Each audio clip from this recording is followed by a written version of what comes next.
Hola Juan Manuel, ¿qué ha hecho Chinalco Perú como prevención para enfrentar al COVID? La primera fase, que era la fase de preparación que tuvimos, donde lo que hicimos fue entrenar a las personas, darles a conocer cómo tenían que cuidarse, lavado de manos, distanciamiento social y además de las medidas que implicaban dentro del campamento. De hecho, es lo que se ha venido haciendo. Se redujo el número de personas que debían estar dentro del campamento, se ha tratado de mantener la distancia social en todo momento, también dentro del campamento, incluso en el comedor.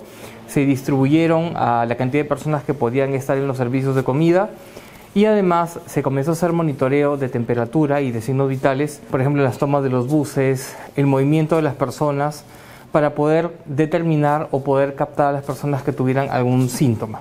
La segunda fase es ya la fase cuando se da el estado de emergencia, donde lo que se buscaba era cómo podíamos hacer este cambio de guardia. Lo que teníamos que hacer era poder evaluar a las personas que estaban por subir a la unidad minera. De esa forma lo que se buscó era, de una forma eficiente, pero también segura, cómo podíamos detectar a las personas. Así, lo que se estableció fue tener un grupo de personas que debían ser evaluadas el día que subían a la unidad minera mediante las pruebas rápidas. Estas personas, las que salían negativas, debían subir a la unidad minera y el quinto día se les debía hacer el monitoreo correspondiente.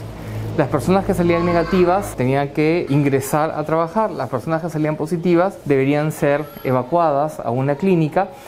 Y en estas dos fases, en estos dos grandes momentos, fue que se desarrolló el plan de emergencia o el plan de contención para COVID.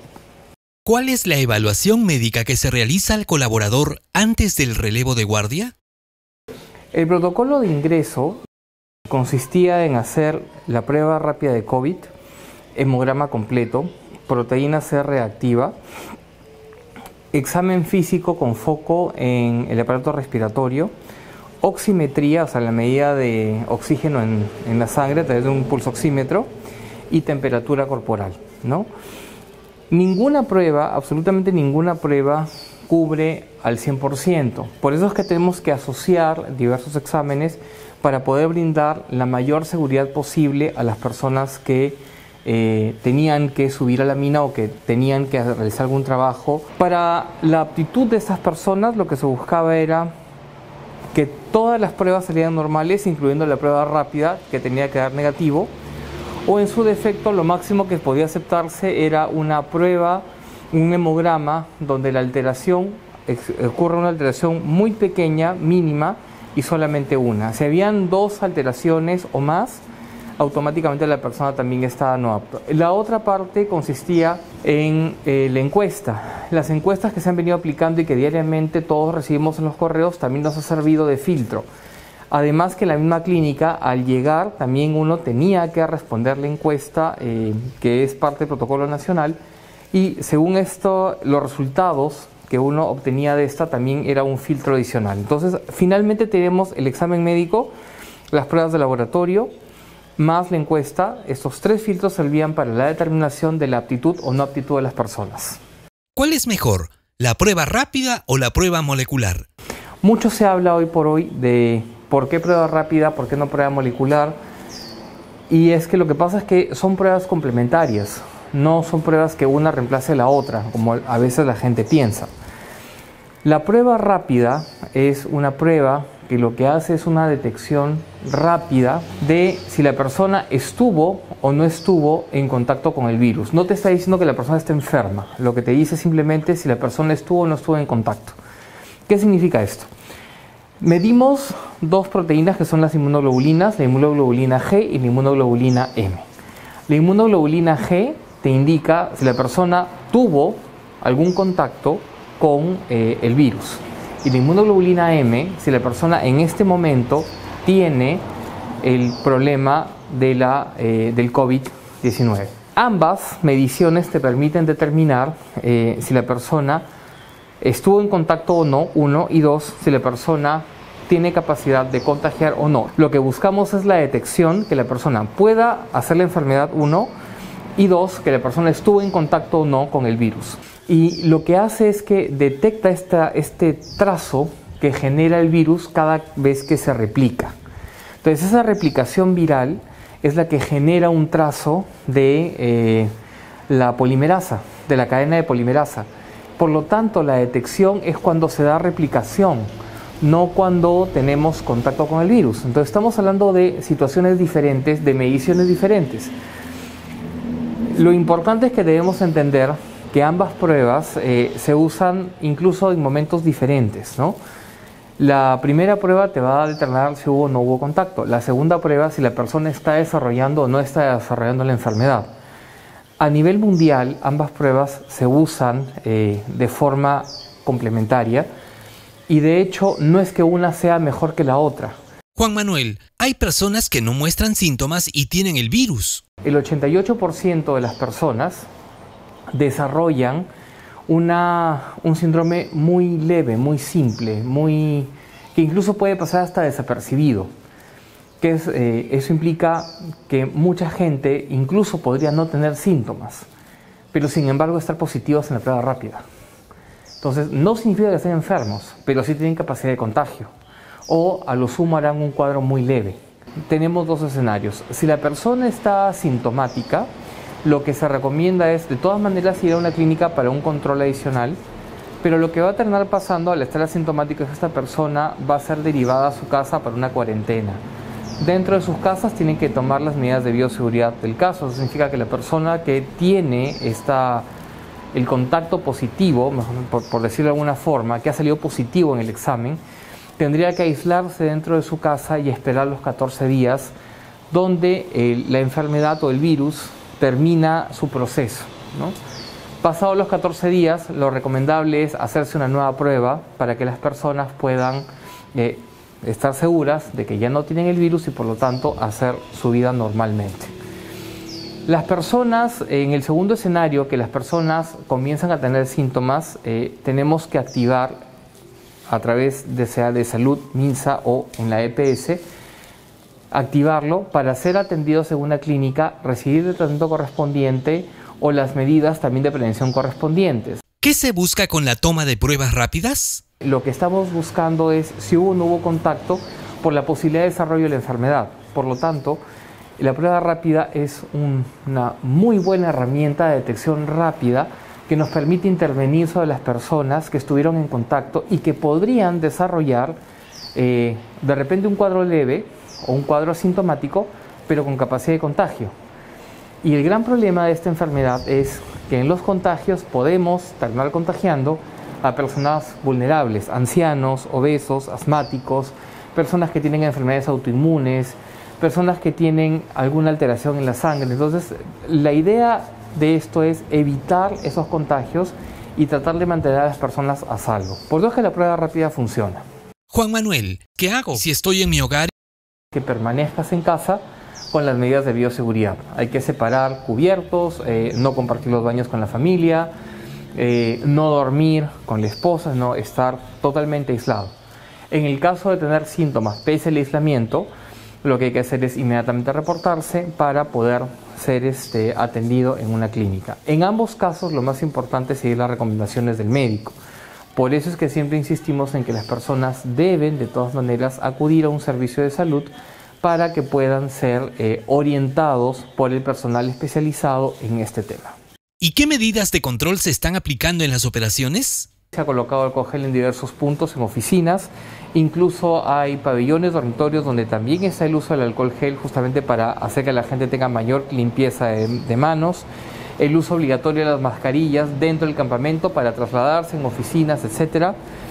También evitar la concentración, las reuniones, se ha limitado el número de personas que deben participar, se debe guardar de 1 a 1.5 metros de distancia entre las personas, todo con la finalidad de reducir el posible contacto o contagio entre las personas. Un punto adicional que también se viene trabajando en la unidad minera es el no uso del aire acondicionado, dado que los aires acondicionados recirculan el aire y al recircular, si tenemos una persona que está infectada, lo que vamos a hacer es diseminar. ¿Qué debemos tener presente los colaboradores?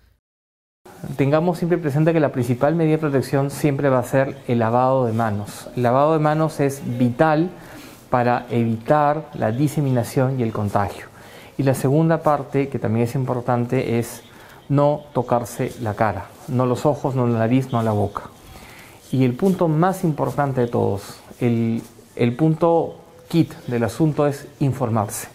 Existe mucha información en internet, existe mucha información en las redes sociales, pero lamentablemente muchas de ellas, probablemente bien intencionadas, no contienen información veraz.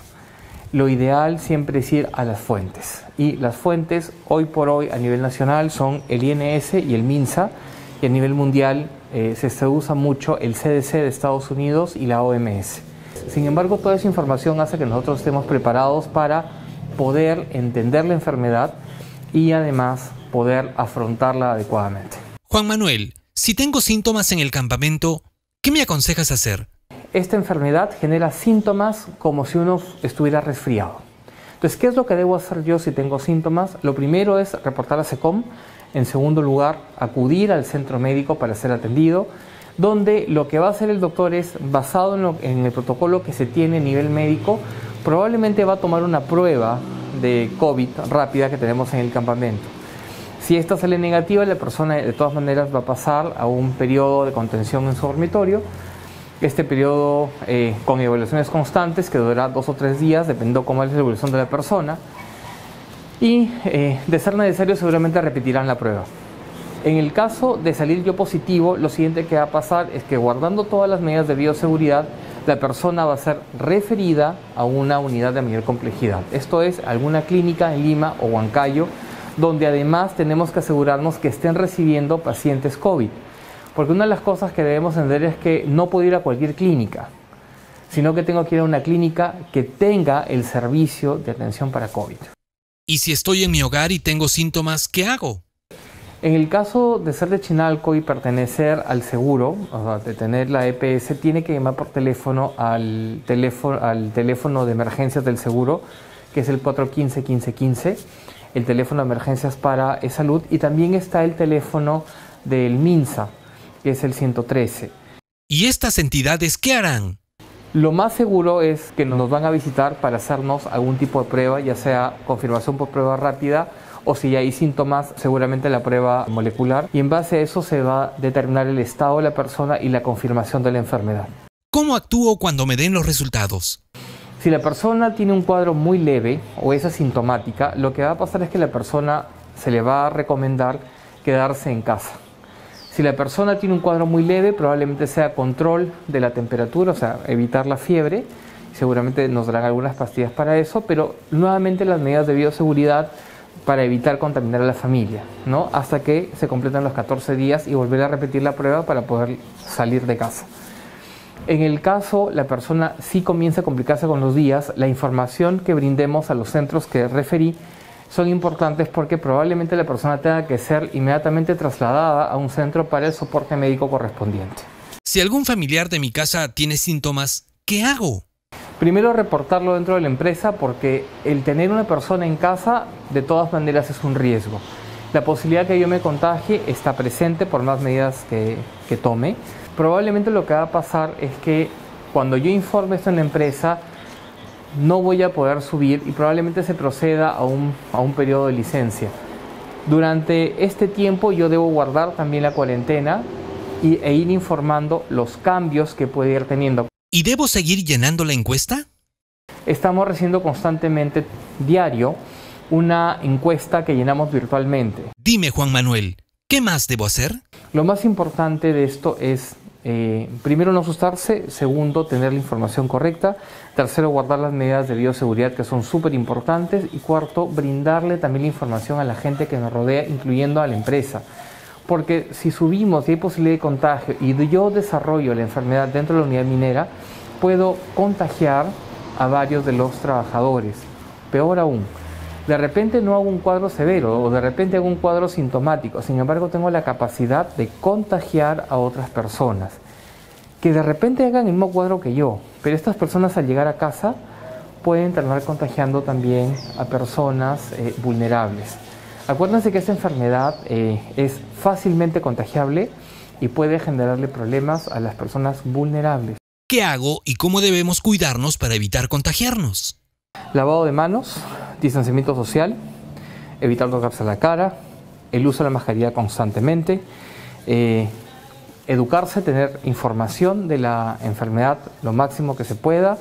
Si tengo síntomas, si estoy en el campamento, reportarlos a ECOM para recibir la atención correspondiente. Si me encuentro yo en mi casa, observar 1 o 2 días, a ver cómo va la evolución.